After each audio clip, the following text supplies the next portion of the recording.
Hello everyone, I am Aastha and welcome करती हूँ आप सभी का अपने YouTube channel government job JNU notification GDS job profile के बारे में आज हम इस वीडियो में बात करेंगे। जीडीएस का वर्क क्या रहता है, सैलरी क्या रहती है और साथ ही हम प्रमोशन के बारे में भी जानेंगे। अगर आप जीडीएस पोस्ट पर भर्ती होते हैं तो किस तरह से आप प्रमोशन ले सकते हैं। ओके, अभी जीडीएस की वैकेंसीज ऑल इंडिया लेवल पर आई हुई हैं। 38,926 टोटल वैकेंसीज है। ऑल इंडिया में भर्ती की जा रही है, सभी सर्कल्स में, पोस्टल सर्कल्स में भर्ती है। अगर आपको अभी तक इन्फॉर्म नहीं था तो मैं आपको भी बता दूं कि इसके ऑनलाइन एप्लीकेशन स्टार्ट हैं। एलिजिबिलिटी क्राइटेरिया या ज़्यादा डिटेल के लिए वीडियो लिंक मैं आपको आई बटन या एंड स्क्रीन पर मेंशन कर दूंगी, आप विजिट जरूर कर लीजिएगा। 10th बेस ये जॉब है, परमानेंट गवर्नमेंट जॉब है। अगर आप 10th बेस पर जॉब चाहते हैं, जीडीएस पोस्ट के लिए इंटरेस्टेड हो तो ज़रूर आप एक बार अप्लाई कर दीजिएगा। एप्लीकेशन फ़ीस भी आपकी इसमें 100 रुपीज़ है और फीमेल और SC/ST कैंडिडेट के लिए एप्लीकेशन फ़ीस भी माफ़ है। ओके, एक और क्वेश्चन आता है आप सभी का सिलेक्शन प्रोसीजर को लेकर के। काफ़ी कमेंट्स आते हैं कि इसका सिलेक्शन जीडीएस पोस्ट जो है इसमें सिलेक्शन प्रोसीजर क्या होता है, क्या इसमें एग्ज़ाम होता है, अगर होता है तो पैटर्न क्या है, सिलेबस क्या है। वैसे मैं आपके कमेंट्स में रिप्लाई कर देती हूँ। जो क्वेश्चन बार बार आप लोगों के आते हैं उनमें से 1, 2 या 3 के मैं कमेंट का रिप्लाई कर देती हूँ, सभी का तो नहीं कर पाती हूँ। लेकिन हाँ, आप ज़रूर जो भी आपके क्वेश्चन है एक बार आप ओल्ड कमेंट्स को रीड कर लिया कीजिए, हो सकता है मैंने उसका रिप्लाई आपको कमेंट बॉक्स में दे दिया हो। मैं यहाँ पर आपको सिलेक्शन प्रोसीजर के बारे में भी ब्रीफली बता देती हूँ क्योंकि इससे रिलेटेड काफ़ी क्वेश्चंस आते हैं सिलेक्शन क्राइटेरिया को लेकर के। ओके, सो चलिए सबसे पहले हम इसका सिलेक्शन प्रोसीजर ही देखते हैं। जीडीएस पोस्ट के लिए सिलेक्शन प्रोसीजर क्या रहता है। जीडीएस पोस्ट का जो सिलेक्शन प्रोसीजर है वो मेरिट बेस पर होता है और ये जो मेरिट है वो 10th के आपकी जो मार्किंग रहती है, जो परसेंटेज आपके 10th में आए हुए हैं उसके बेस पर मेरिट तैयार की जाती है। जीडीएस पोस्ट के लिए कोई भी एग्जामिनेशन नहीं होता है, 10th की परसेंटेज या मार्किंग के बेस पर मेरिट तैयार की जाती है। अब अगर आप 12th पास हैं, ग्रेजुएशन पास हैं या आपने पोस्ट ग्रेजुएशन किया हुआ है, मीन्स अगर आपने कोई भी हायर क्वालिफिकेशन ली हुई है, तो क्या आप इसके लिए अप्लाई कर सकते हैं? तो यस, आप अप्लाई कर सकते हैं जीडीएस पोस्ट के लिए। आपके पास कोई भी हायर क्वालिफिकेशन हो, लेकिन ये आपका जो सिलेक्शन प्रोसीजर रहेगा उसमें सिर्फ आपके 10th के ही मार्क्स देखे जाएंगे। जो भी आपके पास हायर क्वालिफिकेशन है उसका यहाँ पर कोई भी रोल नहीं रहेगा, कोई भी मतलब नहीं है आपकी हायर क्वालिफिकेशन का। ओनली आपके 10th में जो मार्क्स रहेंगे उसी के बेस पर मेरिट तैयार की जाएगी। ओके, सो अगर आप ओनली 10th पास हैं, 12th पास हैं, ग्रेजुएट हैं, पोस्ट ग्रेजुएट है, अगर आप अप्लाई करना चाहें, आपका अगर इंटरेस्टेड है इस पोस्ट में तो आप अप्लाई जरूर कर सकते हैं, लेकिन 10th बेस पर मेरिट तैयार की जाएगी। सो ये तो रही सिलेक्शन प्रोसीजर की बात कि सिलेक्शन कैसे होता है। अब हम बात करेंगे जीडीएस का। जब भी नोटिफिकेशन आता है तो आपने देखा होगा 3 पोस्ट पर भर्ती की जाती है, 3 पोस्ट मेंशन रहती हैं, जिसमें फर्स्ट रहती है BPM branch post master, second ABPM assistant branch post master and third GDS ग्रामीण डाक सेवक। ये 3 पोस्ट के बारे में आपने नोटिफिकेशन में देखा होगा। जीडीएस की वैकेंसी पर ये तीनों पोस्ट मेंशन रहती हैं। सो अब हम इन तीनों के वर्क के बारे में डिस्कस करेंगे, तीनों का क्या जॉब प्रोफाइल रहता है, क्या वर्क रहता है। सबसे पहले लेकिन हम इनकी सैलरी डिस्कस करेंगे।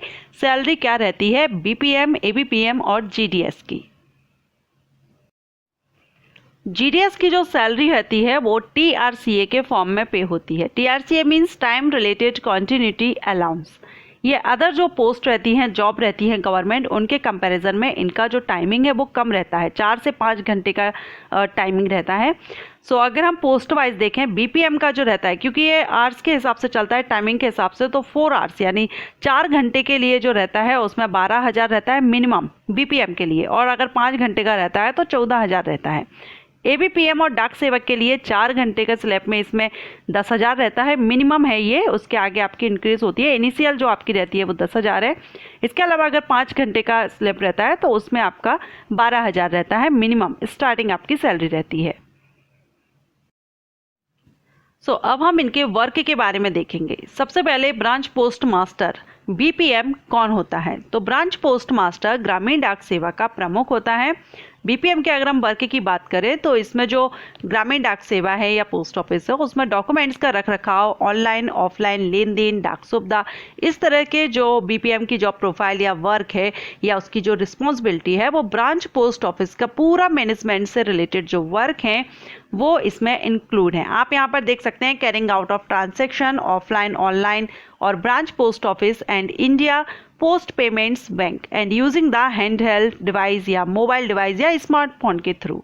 ओके इसके अलावा marketing of postal products and services, इनकी मार्केटिंग करना, India post payment bank service, various service provided by customer service centre, इनके बारे में इन्फॉर्म करना। सो ये ब्रांच पोस्ट मास्टर का वर्क है, ये एक हेड होता है और इसकी पूरी रिस्पॉन्सिबिलिटी होती है ग्रामीण डाक सेवा की। इसके बाद अब हम नेक्स्ट जो है उसमें हम बात करेंगे असिस्टेंट ब्रांच पोस्ट मास्टर की। अब असिस्टेंट ब्रांच पोस्ट मास्टर क्या है, तो आप इसके नेम से ही समझ रहे हैं ये ब्रांच पोस्ट मास्टर का एक तरह से असिस्टेंट है, उसके हेल्प करता है जिसमें डाक टिकट, वित्तीय लेन देन, इंडिया पोस्ट पेमेंट बैंक के अंतर्गत सभी लेन देन, बीपीएम की एक तरह से हेल्प करता है। जो भी वर्क बीपीएम यानी ब्रांच पोस्ट मास्टर करने का बोलेंगे वो असिस्टेंट ब्रांच पोस्ट मास्टर को करना होता है। Assistant branch postmaster in counter duty using handheld device, mobile device and smartphone। So ये एक काउंटर ड्यूटीज़ है जिसमें आप अपने डिवाइसेस के थ्रू, मोबाइल या हैंडहेल्ड डिवाइस हो सकता है या कोई स्मार्टफोन के थ्रू वर्क आपको यहाँ पर करना होता है। सो यहाँ पर और भी डिटेल में आप देख सकते हैं असिस्टेंट ब्रांच पोस्ट मास्टर के लिए। अब हम बात करेंगे जीडीएस की। तो जीडीएस में मेल डिलीवरी या मेल कलेक्टर, मेल पैकर के कार्य होते हैं। इस तरह से कई तरह के कार्य करने होते हैं जीडीएस को। जीडीएस को कोई जैसे कि कोई डाक है उसके एड्रेस पर जाकर देना होता है, डोर टू डोर देना होता है। इसके अलावा जो भी गवर्नमेंट स्कीम्स है उनके बारे में लोगों को बताना होता है, एक्सप्लेन करना होता है। सो ये तो हुई वर्क की बात।